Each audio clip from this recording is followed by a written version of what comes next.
కర్మ సిద్ధాంతంలో కృష్ణుడు చెబుతాడు, సంచిత కర్మ జన్మజన్మల కర్మ గురించి ఏడవకయ్యా అనవసరం.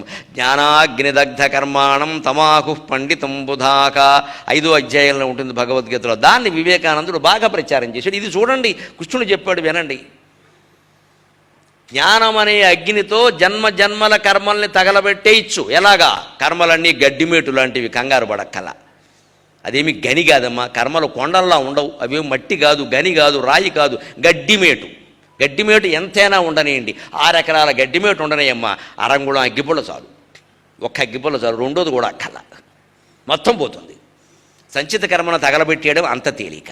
ఒకే ఒక జ్ఞానం, ఏకమేవా అద్వితీయం బ్రహ్మ, అది నేను చెయ్యలేదు, భగవంతుడు లీలలో భాగంగా జరిగింది అనేటువంటి స్థిరమైన జ్ఞానంతో నువ్వు ఉండగలిగితే జన్మజన్మల కర్మ పోయినట్లు లెక్క, దెబ్బకు పోయింది. ఇప్పుడు చెప్పండి, మీ డెస్టినీ మీ చేతుల్లో ఉందా లేదా? ఆయన చెప్పింది నిజమా కదా? ఎందుకు దాని గురించి ఏడుస్తారు? వీడికి చేయడం ఇష్టం లేక, మంచి పనులు చేయడం ఇష్టం లేక, చెడ్డ పనులు చేయడం మానలేక, నా కర్మ ఇలా అయింది నేను ఏం చేయను అంటే ఇంకెలా చేస్తూనే ఉంటాడు. పోనీ నీ కర్మ అలా ఉంది కదరా, నువ్వు పేకాట కడుతున్నావు కదా, రోజు ఈవేళ మానేయమంటే నాకు వెళ్ళాలనిపిస్తోంది. అనిపిస్తోంది ఏమిటో ఆలోచించు. అనిపిస్తోందని ఎక్కడ అనిపిస్తోంది? అనిపిస్తున్నది నీకే కదా, వెళుతున్నది నువ్వే కదా, నీకు నువ్వు నచ్చ చెప్పుకోలేవా? చెప్పుకోలేడండి, బలహీనత. ఆ బలహీనతను అంగీకరించడు. నాది భరణీ నక్షత్రం, భరణీ నక్షత్రం వాళ్ళకి వ్యసనాలు ఉంటాయి. ఎవరికి లేవండి, చాలామంది భరణీ నక్షత్రం ఉన్న వాళ్ళకి లేవు. నువ్వు తప్పించుకునే ప్రయత్నం చేయక, నీ వ్యసనాలకు నువ్వు కారణం, నీ భవిష్యత్తుకు నువ్వు కారణం, నీ బంగారు భవిష్యత్తుకు కూడా నువ్వే కారణం అని అంగీకరించు. ముందు ప్రయత్నం చేయి. ప్రయత్నాన్ని పాతిపెట్టమని ఏ గ్రంథము చెప్పదండి, సనాతన ధర్మం అసలే చెప్పదు. మనం దాన్ని పట్టుకుంటే అలాగా, దాన్ని ఆ మహానుభావుడు వెడగొట్టాడు. సంచితం తీసేపారేయండి, గట్టిమేటది తగలబడిపోతుంది. అదే రామకృష్ణ పరమహంస కూడా చెబుతాడు, అద్వైత జ్ఞానమును కొంగున కట్టుకుని నీ ఇష్టం వచ్చినట్టు చరింపు అంటాడు. నీ ఇష్టం వచ్చినట్టు చరించు, అద్వైత జ్ఞానంతో చేయి, ఏ పని చేసినా అంతా ఒకటే. అది ఉందా మనకి? మీరు వేరే అనుకున్నాం, మేము వేరే అనుకున్నాం, మానవమానాలు జయాపజయాలు లెక్కెట్టుకుంటున్నామే. అద్వైతం ఎక్కడుంది? ద్వైతం తప్ప. పూర్తి అద్వైత జ్ఞానంతో ఉంటే ఏం చేసినా పర్వాలేదు. సంచిత కర్మ ఎలా ఉన్నా దాన్ని దగ్ధం చేయొచ్చు. ఆగామి, దాని గురించే వివేకానందుడు బాగా చెప్పాడు. ఆగామి అంటే ఎట్ టు కమ్, రాబోయే దాని గురించి బెంగ ఎందుకండి? అదెవరు నిర్ణయిస్తారండి? అంటే మన జీవితంలో ఏం చేయబోతామో కూడా జ్యోతిష్ శాస్త్రవేత్తలు చెప్పేస్తారండి. చెప్పమనండి, చూస్తాను నేను, చెప్పమనండి. ఎలా చెప్పేస్తారండి? వాళ్ళ ఊహ అంతే. అది నువ్వు చేస్తేనే అవుతుంది, చేయకపోతే అవ్వదు. నీ జీవితాన్ని నువ్వు నిర్ణయించుకోవచ్చు. మంచి పనులే చేయరాదా? ఆగామి అంటే రాబోయే కర్మ. రాబోయే పనులు నీ చేతుల్లో లేవా? రేపొద్దున కాలేజీకి వెళ్ళాలో అక్కర్లేదో, పుస్తకాలు చదవాలో అక్కర్లేదో, నువ్వు నిర్ణయించుకోలేవా? నువ్వు వెళ్ళొద్దన్నా సరే వెళ్ళిపోతావా? నువ్వు వెళ్ళాలనుకుంటే ఆగిపోతావా? జరుగుతుందా అలాగా? నువ్వు వెళ్ళాలనుకుంటే వెళ్ళలేవా? ఎలాగోలా వెళతాం. కాలేజీలో ఉన్న కుర్రాడు ప్రేమలో పడ్డాడు అనుకోండి, ఆదివారం కూడా వెళ్ళిపోతాడు. ఆ ప్రేమలో విఫలమయ్యాడు అనుకోండి, సోమవారం కూడా వెళ్ళడు. జగమే మాయ బ్రతుకే మాయ. ఎందుకంటే వీడు అనుకున్న అమ్మాయి రావట్లేదు అక్కడికి. అమ్మాయి ఇచ్చింది అనుకోండి, ఆదివారం కూడా ఏమిట్రా ఇవాళ పెడుతున్నావు అంటే సండే ఎక్స్ట్రా క్లాసు. అబ్బా, అమ్మాయితో సరదాగా కాలక్షేపం చేస్తే సండే, లేదంటే మన్నాడు ఒళ్ళు మండే.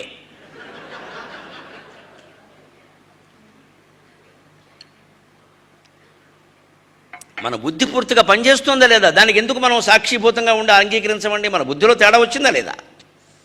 ఇదివరకు వెళ్ళిన వాళ్ళం ఇప్పుడు ఎందుకు కొడుతున్నాం అంత శ్రద్ధగా? లేదు, తర్వాత కొంతకాలానికి ఎందుకు మానేస్తున్నాం అంటే తేడా వచ్చింది. ఇది ఎవరికి వారు తెలుసుకోవాలి కానీ ఎవరు చెప్పేది కాదు. అంటే ఆగామి కర్మ పూర్తిగా నీ చేతుల్లో ఉంది.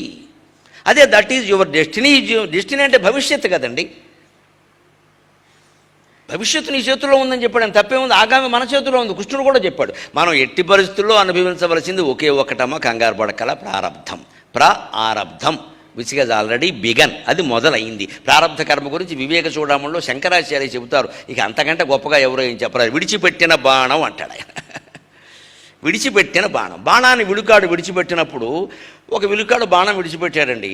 ఒక ఏదో నీళ్లు తాగుతున్న శబ్దం వినపడింది. జంతువు అనుకున్నాడు, పులి అనుకుని విడిచిపెట్టాడు. గోవు చనిపోయింది అక్కడ. అయ్యో నేను పులి అనుకున్నాను. నువ్వు పులి అనుకున్నా చేసేది బాణం అనుకోలేదు, పులి నువ్వు అనుకున్నావు. బాణం వెళ్ళి తగిలింది. గోహత్యా పాపమే వస్తుంది కానీ పులిని చంపినటువంటి ఇది రాదు. గోవుని చంపడం ఎక్కడైనా పాపమే. కానీ బాణం అంటూ నువ్వు తెలియకుండానో తెలుసో వేసిన తర్వాత అది వెళ్ళి అక్కడ తగిలిన తర్వాత గోవైనా తగులుతుంది, పులైనా తగులుతుంది. గోవుకి పులికి తేడా నీకు తెలుసు కానీ మిత్రమా బాణానికి తెలియదు. నువ్వు అతివేగంతో వేసేసావు, తగిలింది, దాని ఫలితాన్ని అనుభవించి తీరాల్సిందే. దశరథుడు అనుభవించలేదా శ్రవణ కుమారుని చంపిన ఫలాన్ని? ఇది ప్రారంధం. అంటే ఆ ప్రారంధ కర్మ ఎలా ఉంటుందంటే వదిలిపెట్టిన బాణం. నువ్వు వదిలిపెట్టేటప్పుడు చూసుకోవాలి, అది అయిపోయింది, పూర్వజన్మది ఏదో వచ్చి ఈ జన్మలో కొన్ని అనుభవించాల్సి ఉంది మనం. అవి రోగాల రూపంలో అనుభవిస్తామో మనోవ్యధ రూపంలో అనుభవిస్తాం, చేసేదేం లేదు ఇక్కడ. దానికి మనం సిద్ధమైపోవాలి. జాతకాలు చెప్పేటప్పుడు ఎప్పుడు అవి చెబుతారు. నేను ఖచ్చితంగా చెబుతున్నాను, జ్యోతిష్ శాస్త్రం పట్ల విశ్వాసంతో. సంచిత కర్మలు వాళ్ళు చెప్పలేరు, భవిష్యత్తు కర్మలు చెప్పలేరు, కానీ ప్రారంధం చెప్పేస్తారండి. ఎందుకంటే ఆ గ్రహాల లెక్కలు ఉంటాయండి. ఎందుకంటే ప్రారంధ కర్మను అనుభవించడానికి ఏ గ్రహ సంపుటి ప్రకారం పుడితే అనుభవిస్తాడో ఆ గ్రహ సంపుటి, ఆ నక్షత్రం, ఆ పాదంలోనే జీవుడు పుడతాడు ఖచ్చితంగా. మీకేమైనా అనుమానం ఉంటే మహాతత్వవేత్త ఓషో రాశాడు the secrets of the hidden secrets అని, ఆ గ్రంథం చదవండి. జ్యోతిష్ శాస్త్రానికి సంబంధించిన హిడెన్ సీక్రెట్స్ మహాతత్వవేత్త ఆచార్య ఓషో రాశాడు, అది చదవని తెలుస్తుంది. జీవుడే సంకల్పం, దేవుడు సంకల్పం కాదు అది. తాను ఏ నక్షత్రంలో పుట్టాలో, ఏ పాదంలో పుట్టాలో, ఏ ప్రాంతంలో పుట్టాలో జీవుడు సంకల్పం ప్రకారమే జరుగుతుంది. దేవుడికి ఇందులో ప్రమేయం లేదు.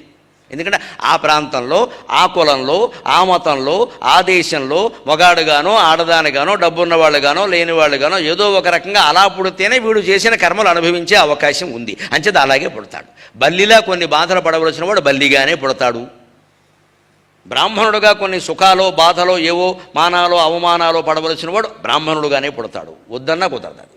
అది ప్రారంభం. దాన్ని నువ్వేం చేయలేవు. అది మనం ఇప్పటికే వచ్చింది. అది ఇంకేం చేస్తాం, దాన్ని ఇంకేం చేస్తాం. అంటే దాని విషయంలో మన ప్రవర్తన ఎలా ఉండాలి? వదిలిన బాణం ఫలితం ఇస్తుంది కదా, తప్పదంటే మనం దాన్ని అనుభవించడానికి సిద్ధంగా ఉండాలి. ప్రారంధాన్ని ఎవరైనా జ్యోతిష్ శాస్త్రవేత్తలు చెప్పి మీకు తప్పదండి, ఇక కొద్ది రోజుల్లోనే ఉందండి, ఇది తప్పదండి, ఇది ఇప్పటికే వచ్చింది నడుస్తుంది, ఇగో అది 7 ఏళ్ళు ఉంటుంది 3 ఏళ్ళు ఉంటుందని చెప్పేస్తారమ్మా దశ అని చెప్పేసి. ఆ దశను మీరు అనుభవించడానికి సిద్ధంగా ఉండాలి. ఏం చేస్తే ఈ దశ పోతుంది? ఏం చేసినా పోదు. నోరు మూసుకుంటే కొంచెం తగ్గుతుంది, అది ఉంది అవకాశం. ఏం చేసినా పోదు.